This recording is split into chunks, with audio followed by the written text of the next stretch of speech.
2 days before my due date, my husband's ex sent him a frantic text about an emergency. He told me to handle things on my own and disappear for a week. When he finally came back, he was stunned to find his mom at our house with some papers. Oh boy, I read it. I'm in a very complicated situation right now, and any advice would be greatly appreciated. My husband Jeremy, 35M, and I, 32F, have been together for 5 years, married for 2. We met through work, so I didn't know much about his past initially. Eventually, I learned that we both had only had one serious relationship post-college. My ex and I had dated for 4 years, 3 during college and 1 year after, but we broke up due to personal differences and lost touch. We had been broken up for almost 5 years when I met Jeremy. However, Jeremy was still in touch with his ex when we started dating and was actually pretty good friends with her. His ex, let's call her Valerie, was his high school sweetheart. They had been together since they were 16, right through college, and had been broken up for 5 years when he met me. He told me that they had parted ways because she wanted to advance her career with a job in Australia, and he didn't want a long-distance relationship. They tried to make it work for a few months, but eventually mutually agreed to part ways since it was for the best. They were part of the same circle, so they continued to stay in touch and remain friends. I was fine with it until I met his group of friends for the first time after almost 9 months of dating. All of them got together for dinner on New Year's Eve, and Jeremy decided to take me along to introduce me to his friends. Valerie was there as well, which surprised me since I hadn't been prepared to see her. Jeremy had only said nice things about her, so initially, I wasn't insecure. But as soon as I started interacting with her, I realized her energy was very different from what I had expected. Jeremy had made her sound warm and relaxed, but she wasn't like that at all. She made some really cutting remarks about me in front of everyone, and everyone just laughed it off because apparently that was her sense of humor. But I didn't like it one bit. Nobody seemed to get it because she disguised her comments as jokes, like how she remarked that I looked different in person than in pictures, and how she wasn't sure if I was Jeremy's type since he preferred tall blondes and I was neither.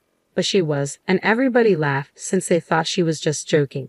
She also made some remarks about how I was her successor, so she felt like she owed it to me to give me some training on how to keep Jeremy happy. These remarks were still somewhat harmless, and I was willing to look past them, thinking she might just have a very weird sense of humor. But then, while we were drinking, she toasted to the fact that Jeremy had finally moved on and how happy she was for him. I thought that was nice until she added that had it not been for her decision to move to Australia, I probably wouldn't even be there with them. Thankfully, nobody laughed because it was awkward, but she quickly started laughing at her own comment, forcing everyone to chuckle to move past it. It wasn't lost on me that she was still possessive about Jeremy. Once we got back home, I told him I didn't want her speaking to me again if he wanted to be with me. I told him I was uncomfortable with his friendship with her since she was clearly not over him and had been rude to me the entire evening. I had put up with her respectfully once, but I wasn't going to do it again. I was very clear about my boundaries because even in my earlier relationships, I had to deal with similar issues. Thankfully, Jeremy seemed to understand where I was coming from. He told me he also found her behavior strange and decided he would cut her out of his life because he didn't want her causing issues in our relationship. After that incident, I never heard him mention Valerie or speak to her again. He told me he had blocked her, so I was content with that explanation. I met his friends several times after that, and they never brought up Valerie with me, probably because Jeremy had told them I didn't like her. Things had been going smoothly until last week. I was pregnant, and last Sunday was my due date. It's Thursday now, and Jeremy left to attend to Valerie because she had some emergency and needed him by her side. He left 2 days before my due date and came back last night. We had a massive argument about it because I had assumed he had blocked Valerie and wasn't in touch with her. He told me he had indeed blocked her, but she had used a different number to contact him and was pretty desperate. Apparently, she had been diagnosed with stage 2 brain cancer and really needed someone to be there for her. I was furious with him. How could he leave me alone when I was so heavily pregnant? I understood that it was difficult for him to accept that someone he used to be close to might not make it, but it wasn't as if she was going to pass away immediately. He could have gone the next day after being there for me during the labor and seeing his child born, but as soon as he got the news, he had to leave immediately. I tried to explain how ridiculous it was for him to even consider leaving me in this condition, but he insisted he'd be back before I went into labor, saying due dates aren't accurate and I might still have another week. He told me to just deal with it until he returned, then left for the airport without even finishing our conversation. He knew I didn't have my family here. My parents lived in Iowa, and I was completely relying on him. After he left for the airport, I tried calling him several times, but his phone was switched off. Desperate and upset, I called my mother-in-law, who had always been nice to me. Through tears, I explained the situation, and she came right over, trying to call him as well. But of course, his phone remained off. She comforted me and stayed with me all day because I was extremely upset and kept crying, with the pregnancy hormones amplifying my emotions. We couldn't reach Jeremy until the next day, and even then, he didn't answer our calls.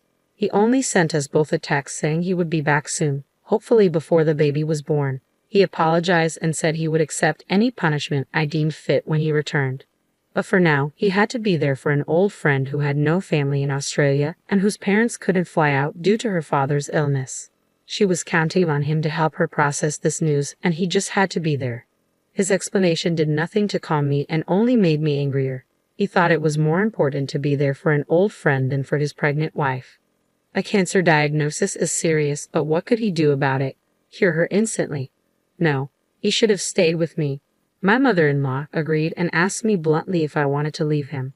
Without much thought, I said yes. She spoke to her lawyer and had him draw up divorce papers and an agreement to terminate Jeremy's parental rights. She told me that if he came back before the due date, I could decide whether to file for divorce or talk to him first. If he didn't make it back in time, it would be clear what I had to do.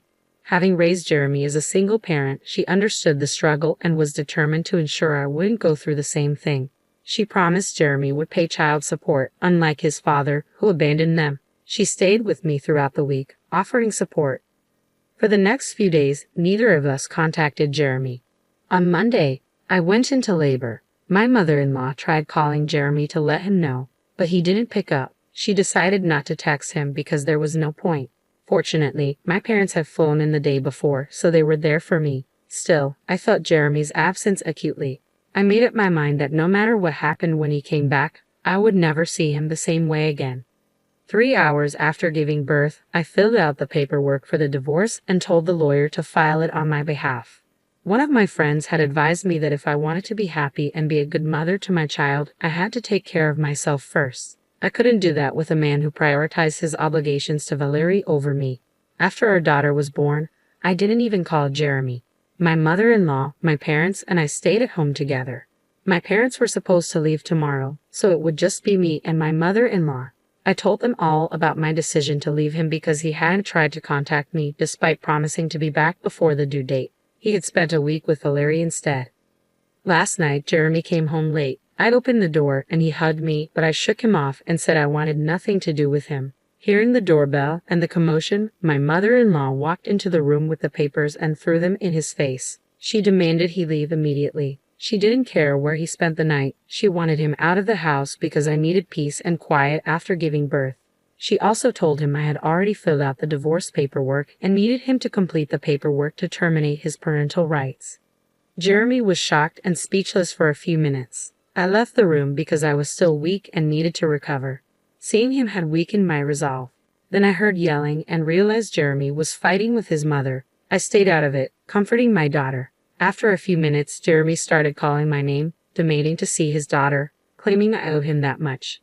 That infuriated me. I put my daughter in her crib and confronted him. I told him I owed him nothing. He had chosen not to be there for me during my pregnancy and the birth of our child, leaving me alone. I was lucky my mother-in-law was there for me, but I owed him nothing. I told him to leave and that we could discuss this later in the morning. He left with tears in his eyes, trying to talk to me one last time, but I told him to go. We were tired and went to sleep. This morning he showed up again. I finally told him it was over. It had been over the moment he left to be with Valerie. There was nothing he could say to change my mind. My mother-in-law was in the room, but I told her I wanted to have this conversation with him myself. Jeremy started crying and begging. My mother-in-law had to leave the house with the baby so our daughter wouldn't hear him. He kept insisting he had only gone because Valerie begged him, claiming she was on her deathbed. He said he stayed because she was alone and needed comfort, and it was purely platonic. But I wasn't there, so I didn't know what had happened. I told him it didn't matter anymore, and I wanted him to leave. Then he pleaded, saying even if I divorced him, it was too harsh to take away his chance of being a father. He wanted me to reconsider, or he would fight for custody. He knew it was unlikely he would get custody since he hadn't been there for the birth, and we could use that against him. Plus, our newborn daughter needed me more than her father. He begged for one chance because, despite everything, he really wanted a family. Eventually, Jeremy did leave but asked me to think it over. Now, I'm not so sure what to do. This is a huge decision involving people's lives, so I want to be certain before moving forward. Am I the asshole for divorcing my husband and asking him to terminate his parental rights over our daughter because he skipped her birth to be with his ex, who claimed to be on her deathbed?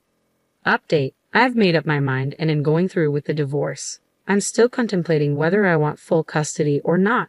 Jeremy has shown up at the house every day to apologize and literally beg for forgiveness. It's getting harder to turn him away, but I know I have to. Thankfully, my mother-in-law has been incredibly supportive and is helping me take care of the baby. My parents had to fly back home, but my mother-in-law has moved in with me long-term to provide the help I need. I told her that even if I decide against giving Jeremy full or partial custody, she will always be welcome to visit her granddaughter. I asked my mother-in-law for her opinion on the custody situation, but she left the decision to me, confident that I'll make the right choice for both of us, just like I did with the divorce. I'm still struggling with this decision, and it hasn't gotten any easier because Jeremy keeps showing up. Every time he comes, I feel like taking him back and forgiving him, but I can't, not after everything I've been through. Valerie has always been a sore spot for me, and he ignored that even when I was pregnant with his baby. Honestly, I don't know if they have been in touch or if something was going on between them recently. I can't trust anything he says anymore. His apologies are always the same. He insists nothing happened. It was all platonic, and he was just taking care of her because she claimed to be on her deathbed. Every time, I have to tell him the same thing back. It doesn't matter anymore because I've made up my mind and am leaving him. It's sad, but that's just how it is. Update 2. A few days ago, I posted an update about deciding to go through with the divorce but being unsure about filing for full custody of my daughter. Now, I think I know what to do. For almost 5 days straight, Jeremy showed up daily to apologize and try to win me back. Then, he suddenly stopped. I found it strange but felt relieved, thinking I could finally think clearly. However, after he stopped coming, I started receiving texts from people telling me that what I was doing was incredibly wrong and immoral, and they never expected me to act like this. His friends began bombarding me with messages, not just his usual group but every single person who went to school or college with him. It felt like he set up a template for them to send, like a petition. They sent emails and messages trying to convince me to cancel the divorce. At first, I blocked people left and right, but then they started making fake accounts to send the same messages. There are only so many people you can block. Besides, I'm dealing with emotional trauma, processing everything, and trying to be there for my newborn daughter. This is the last thing I needed. If Jeremy really cared about me, he wouldn't be putting me through all of this at such a delicate stage of my life. It's obvious he only cares about himself. I don't think I have to worry about my daughter's custody anymore. I'm going to file for full custody, and that's final.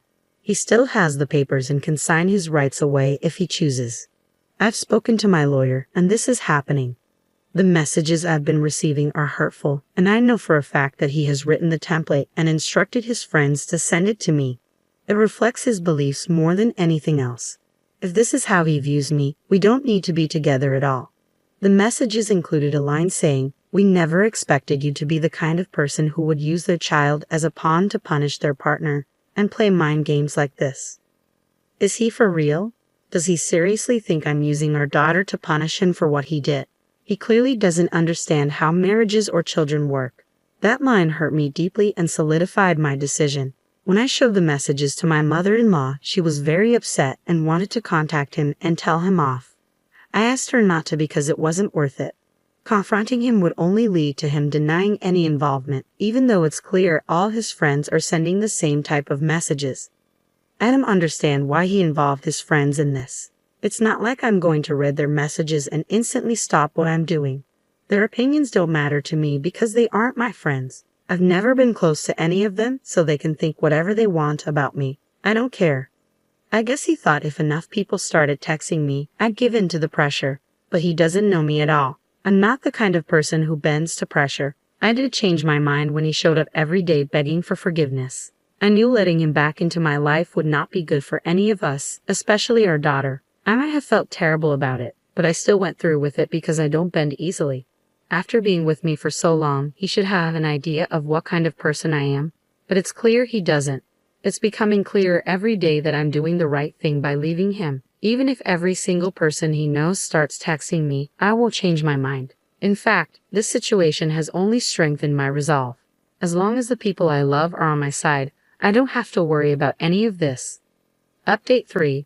The legal proceedings for the divorce and the custody agreement will commence in a couple of days. Jeremy has decided not to contest the divorce but is demanding at least partial custody of our daughter. We're going to see how that works out. I'm open to the idea because I'm not inherently evil, but I don't want to implement shared custody until our daughter is at least a couple of years old. That's what we're going to negotiate, and I'm very happy I've made this decision for myself. Now that it's finally happening and hitting me how real all of this is, I thought I would be scared, but I've never felt more sure of anything in my life. I think some of this confidence might be because of a message I received from Valerie yesterday. She told me that she really didn't want to be a homewrecker but needed somebody by her side since her parents wouldn't be there for her. Jeremy was the only person she could think of. She also mentioned that over the past couple of years, she had tried to contact him several times and he had always turned her down, saying I wouldn't approve of it. But she knew that her oldest friend in the world would always be there for her, especially if she was sick, which is why she contacted him. She apologized for the trouble this had stirred up in my marriage, but thought I should let him retain his individuality instead of being so controlling. So, I was right that he hadn't blocked her at all, and they had stayed in touch, maybe not in the way I thought, but they did at least speak to each other. The worst part was that she also told me they had shared a moment when they were together and ended up kissing for a couple of minutes.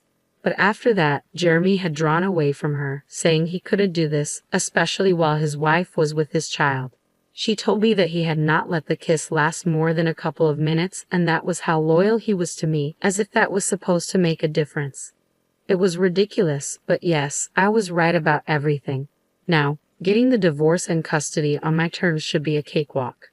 I've spoken to my lawyer, and we've tweaked our petition to demand slightly more of everything because I feel I deserve it since I've been cheated on. I'm feeling very confident about what I'm doing and know that things are going to work out.